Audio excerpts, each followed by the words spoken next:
여러분 반갑습니다.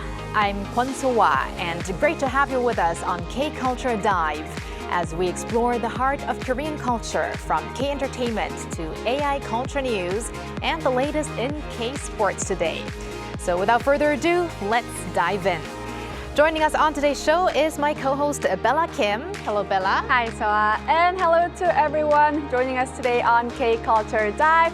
I'm Bella Kim, back again to co-host and fill you all in with some exciting K-entertainment news. So let's start off with K-Inter News, Bella. What is our first story of the day? We are going to kick off with some K-pop boy groups now. Tomorrow by Together and BTS are continuing their strong run on the US Billboard 200 chart, both landing in the top 5 this week. According to Billboard's chart preview, TXT's 8th mini-album, A Seventh Year, A Moment of Stillness in the Thorn, ranked number 3 this week. It matches the album's highest position in the charts and extends the group's record of top 5 entries on the Billboard 200.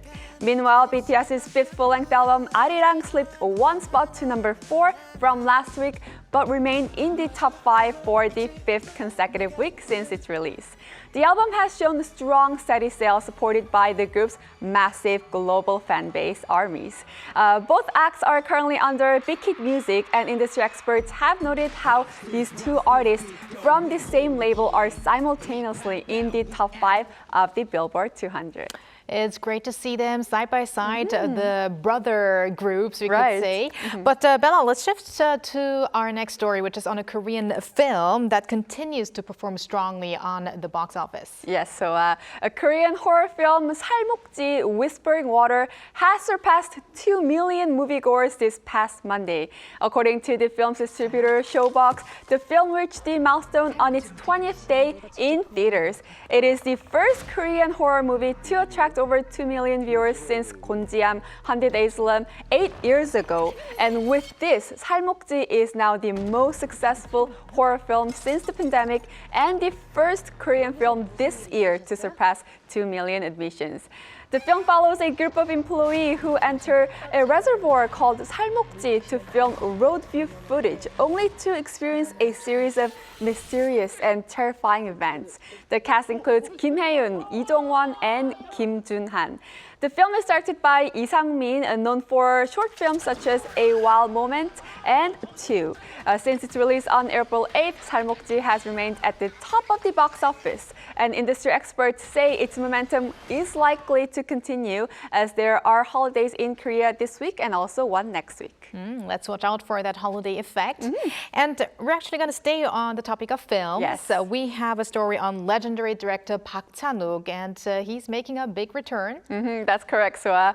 Park Chan-wook is returning to Hollywood with a new Western film featuring a star-studded cast. According to the U.S. entertainment media outlet Variety, Park will direct the abridgment of Rattle Creek, and this Western film tells the story of the town's sheriff, doctor, and survivors taking a revenge on the outlaws who attacked their homes. Many are eager to see how director Park's signature visual style and psychological storytelling will blend with the tension of the Western genre. And Bella, you said star-studded cast, so tell us about the lineup. Yes, so get ready for this incredible lineup of stars. The film confirmed Academy Award-winning actor Matthew McConaughey alongside Pedro Pascal, Austin Butler, and Tang Wei. Their participation has drawn plenty of attention even in the early production stage. Park Chan-wook gained global recognition through acclaimed films like Oldboy and The Handmaiden, and he made his Hollywood debut in 2013 with Stalker and has continued to pursue international projects ever since. And this upcoming film is drawing attention as it is his full-scale return to English-language commercial cinema. It seems like it's becoming the trend for Korean directors to make English-language films, and also K-pop stars sing in English. I know. But after all, it's all part of the Korean wave. But thank you very much, Bella, for those updates. Yes, I'll stick around. And now let's turn to our AI anchor Arirang for more on the culture front. Arirang. Thanks, Swa. Here's your AI guide to the latest cultural headlines from Korea. Let's begin with our top story. The government has voiced confidence in the rollout of a new illegal website blocking system ahead of its implementation. Set to take effect May 11th, the revised copyright law allows authorities to immediately block access to sites distributing pirated content online. Culture Minister Cho Hee-young called it a historic measure, stressing that its success is key to maintaining South Korea's status as a global cultural powerhouse. He added that the policy reflects long-standing demands from creators in the content industry and pledged continued vigilance until all illegal sites are eradicated. Budungsan UNESCO Global Geopark has secured its third consecutive UNESCO designation. Gwangju City said the park passed the final review by the UNESCO Global Geoparks Council and has been officially listed on the organization's website. First designated in 2018 and revalidated in 2023, it has been certified once again this year. The city said the recognition reaffirms the park's geological, historical, cultural, and ecological value, as well as its sustainable management. Known for its striking columnar joints and diverse geological heritage, the geopark is Korea's popular tourist destination. Gyeonggi-do Province has launched the Gyeonggi Tour Pass ahead of May, which is Family Month in Korea. The pass offers access to some 130 hotspots, including tourist attractions and restaurants, across 31 cities and counties.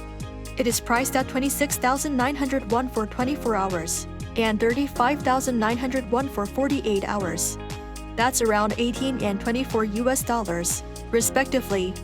The province also introduced the Bay Valley Package, a broader regional tourism product linking 5 cities in southern Gyeonggi-do with 5 cities in Chungcheongnam-do Province. Mobile tickets are available on major online platforms. That's all from me. Turning now to a quick look at more K-culture stories making headlines today.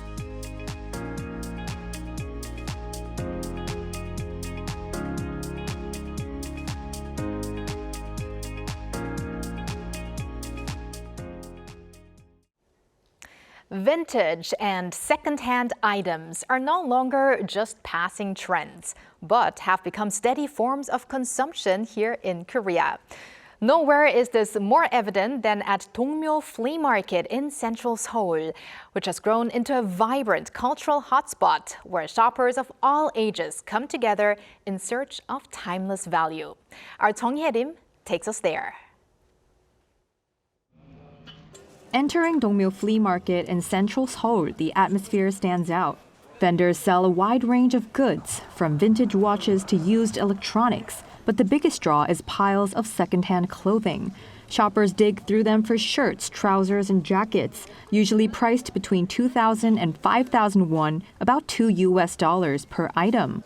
This place was once considered an affordable clothing market for older generations, but the demographic has noticeably shifted in recent years. I came here to relax after my school exams. I like the old vintage and retro vibe, and I'm hoping to buy a designer jacket today. I heard Dongmyo is famous for its vintage items, so I came looking for some bracelets and rings. For young people, Dongmyo has become more than just a place to shop. Spurred by social media posts and visits from K-pop stars, the area has evolved into a cultural landmark for experience consumption, the act of digging for your own personal finds. My friends recommend this place. It's very cool.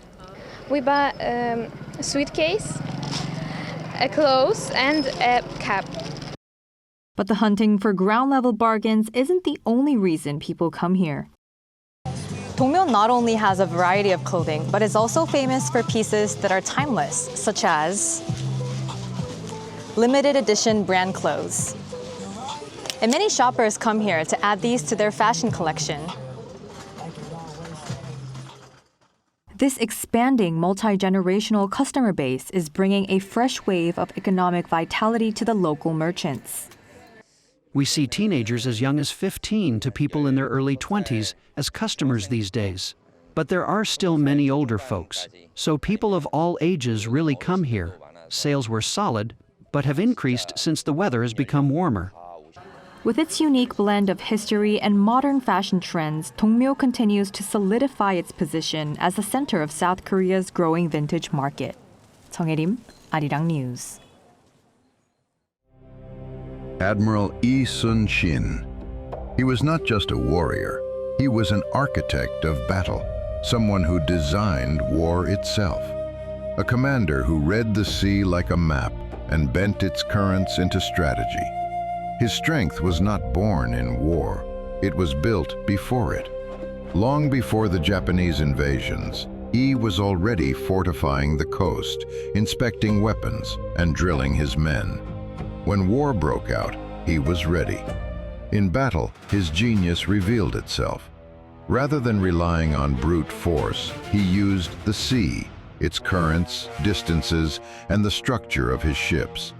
His brilliance culminated at the Battle of Hansando, where he turned the Panoksun warship and its cannon fire into a system that shattered Japanese tactics. With the victory, he seized control of the sea and naval warfare. But his path was not made of glory alone. Falsely accused and stripped of command, he returned to find the Joseon Navy destroyed at Chilcheonliang. Just 12 ships remained. At the edge of collapse, Lee Sun-shin came back to the sea. Then came the Battle of Myeongliang. Against a Japanese fleet that seemed impossible to defeat, he read the narrow strait, mastered the violent currents, and turned overwhelming odds into chaos and defeat. It was not luck, it was precision, judgment, control. In 1598, at Noryang, Lee Sun-shin fell in battle with victory within reach. His final command, "The battle is at its height, do not announce my death." A commander who never left the battlefield until his last breath.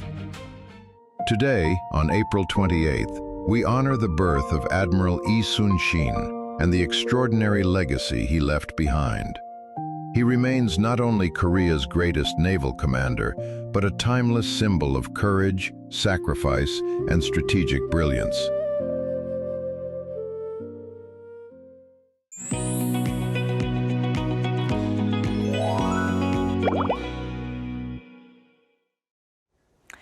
It's time now for the latest in K-sports, from baseball and football to golf, as we welcome our sportscaster Jason Lee back to the studio. Hello, Jason. Hi, Hello. Jason. Good afternoon. Good afternoon. So what's going on in the world of K-sports? Yeah, you know, there's a lot of stuff's going on, especially in the baseball world. The KBO is breaking attendance records once again. And speaking of records, there's a new record for hitting streaks to start a season in the KBO.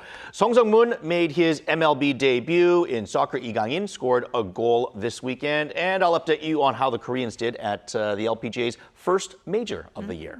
Can't wait for all the details, but why don't we start with the records at the KBO? And I think the stress should be on there are records made again. Yeah, especially coming with attendance. This has been an ongoing thing for the last few years, and certainly, yeah, it really does seem like every year, every month, we're talking about the KBO breaking attendance records. So maybe they'll break the season attendance record once again this year.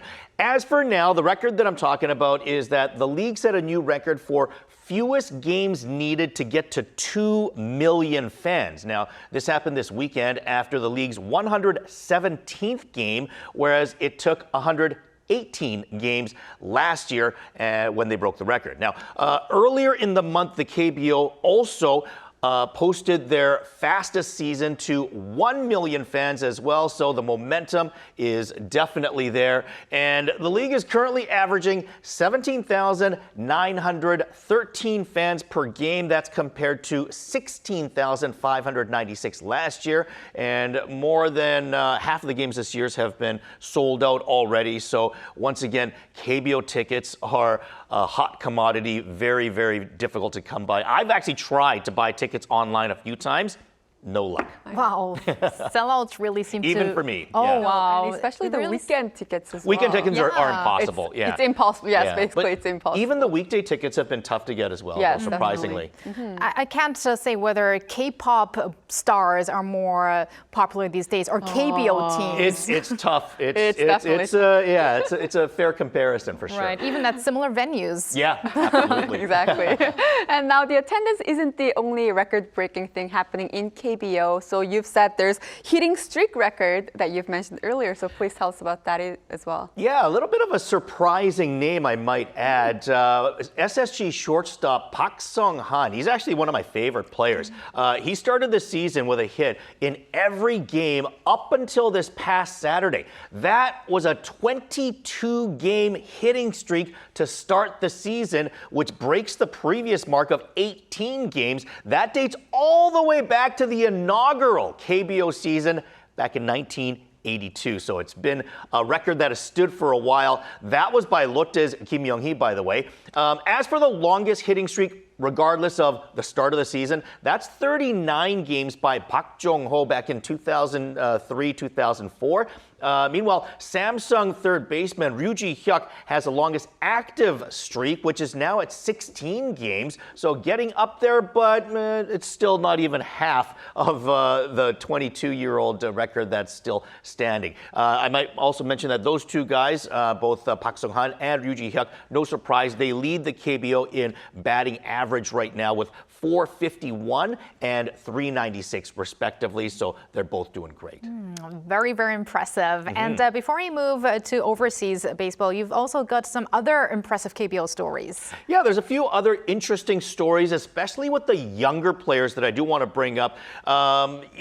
I absolutely love talking about Kim Do-young, right? And I'll quickly mention that he is leading the league in home runs with 8 already. But as mentioned, an interesting story to watch for is Park Jun-sun. Now, he's still just 19 years old. I mean, he was just in high school a couple years ago. He had a solid rookie season last year. And after being drafted in the first round by Doosan the year before, right now he's third in batting with a 389 average and 3 home runs already. So maybe he's on the verge of a superstar breakout. We'll have to see. Also, his teammate, Choi Min-suk, who was drafted in the second round by Doosan back in 2024, is among the pitching leaders with a 1.82 ERA and a 3-0 record, also as a 19-year-old. So while Doosan, they're not doing their best in terms of the standings. They're currently 10, 14,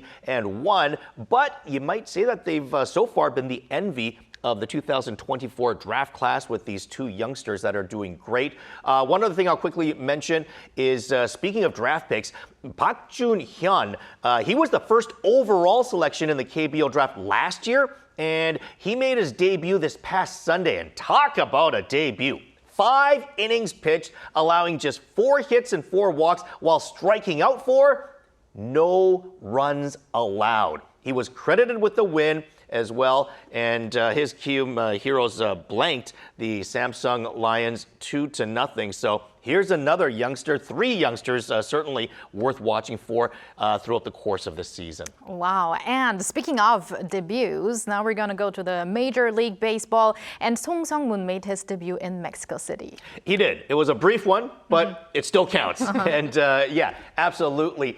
Major League Baseball came to Korea to start the 2024 season, and they're holding like a similar series in Mexico City right now between the San Diego Padres and the Arizona Diamondbacks. So Song Sung-moon started the season on the injured list with an oblique injury, and he was sent to AAA until a roster spot would open up. But with this series in Mexico, it's in another country, so MLB is allowing a 27th player on their roster, which Song Sung-moon was called up for. So he played in Sunday's game as a pinch runner, so he is yet to swing a bat or field a ball. And, after the game, he actually did immediately get sent back down to the minor leagues. But you could say he's got a cup of tea in the big leagues, and maybe that will motivate him to really show him that he belongs with the big league club.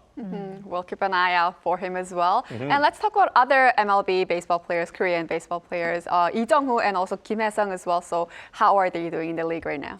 Actually, both of them have been red hot as of late. The past couple of weeks have been really good. Lee Jung-hoo just went 4 for 5 for his 3rd straight multi-hit game, raising his batting average to .313. And he also returned to the leadoff spot for that game after hitting mostly actually 6th for much of the season.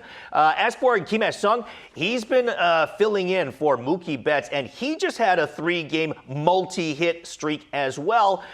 His average is now at .319 with 1 home run. Lee Jung-hoo also just hit his 2nd home run this past weekend as well. And one other quick thing I'll mention is that Go Suk was sent down to AA from AAA Toledo on April the 8th. Now, since then, he has been lights out with 15 strikeouts in just 9 2/3 innings without allowing a run and allowing just 3 hits and 2 walks along the way. The thing is, though, his KBO team, the LG Twins, they recently lost their closer, Yoo Young-chan, to an injury. It sounds like that's going to require surgery. So the rumor is that the Twins have been in communication with Ko Suk, perhaps about coming back to close later in the season. I did mention a few weeks back that, I expect perhaps for Ko Suk to come back to Korea at some point. It looks like it might be a possibility, but at the same time, he's been doing so well at AA. It's got to be a really, really tough decision for him on what he's going to do. I can imagine. Yeah. I know. Please keep us updated with that as well. Will do. And also, we want to talk about a player that's actually coming back from the States, MLB. It's Choi Ji-man.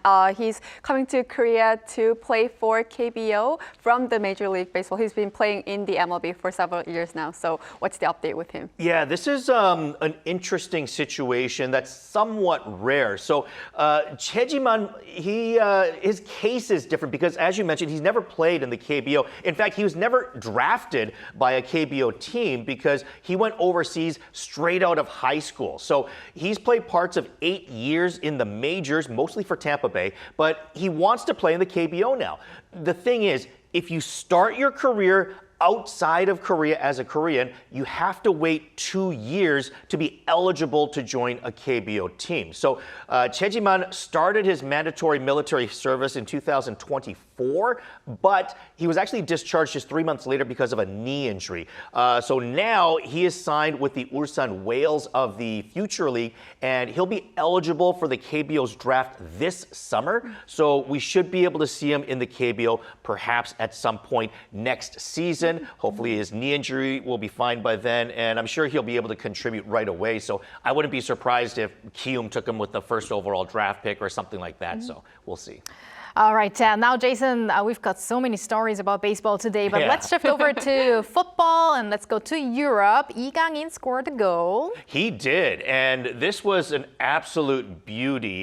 He deked out the keeper right at the doorstep and then had an easy tap in for a nice goal. He also assisted on another goal from a corner kick for PSG. So he's been looking great and actually been receiving a lot of attention from other teams, perhaps in the summer transfer window as well. I'll also quickly mention that Son Heung-min did not play LAFC's last game as they're starting to rest him a little bit more as they've got some other important games coming up as well. So you can take that for what you will. Meanwhile, Wolverhampton will be relegated for next season. So if Hwang Hee-chan stays with them for next season in the EFL Championship, it is possible that Korea might not have a single player in the Premier League next year, although there are still rumors that Lee Gang-in is receiving a lot of interest from various teams in the Premier League as well. So we'll see where he ends up if he's transferred at all. But yeah, it's possible that we don't have a Korean in the EPL next year. And speaking of Lee Gang-in, I heard that there were actually speculations that Lee Gang-in and Kim Min-jae, so from Bayern München, I want to say it in the German way, Bayern Munich, that they could actually face each other in the Champions League semifinals, but I guess that is not the case, which Koreans would love to see, though. Yeah, I mean, first off, if they were to meet in the semifinals, then obviously one of them is going to the finals, right? You get a guarantee of that. So, yeah, it would have been nice, but unfortunately not the case as mentioned. But, still two very good players on two very good teams, and, they're going to have many opportunities to go far in that tournament in the future as well. Of course. And we also have World Cup coming up, so that's something to look out for all soccer fans as well. And we're going to end with golf. So can you please give us an update on how Koreans did on the first LPGA? right? Major. Yeah, LPGA, yes. Yeah, major, yes. First major of the LPGA season. Of course, we've had 3 championships won by Koreans already. But, Nelly Korda was the big winner this time, taking the event by 5 strokes in a wire-to-wire victory. The top Korean was Yoon In-na, who finished in a tie for 4th. She was 6 strokes behind. Kim Yo-ju was a distant 6th place finisher, while Ryu Hye-ran and Hwang Yu-min tied for 12th. So as mentioned, Koreans, we got 4 of them in the top 12 there, 3 championships already, and this is just the first major, so 3 more to come later this year. I'm sure we'll hopefully get 1 of them at least from Korea. Hopefully, pretty solid so far. Yeah, absolutely. Yeah. All right, thank you very much, Jason, for your updates, and looking forward to next time. Thank you, Jason. And thank you, Bella, as always. We're going to see you here very soon. Yes, I'll see you back soon. Thanks for watching and your interest in everything K-culture. Please tune in again tomorrow, 2 p.m. Korea time. Keep diving.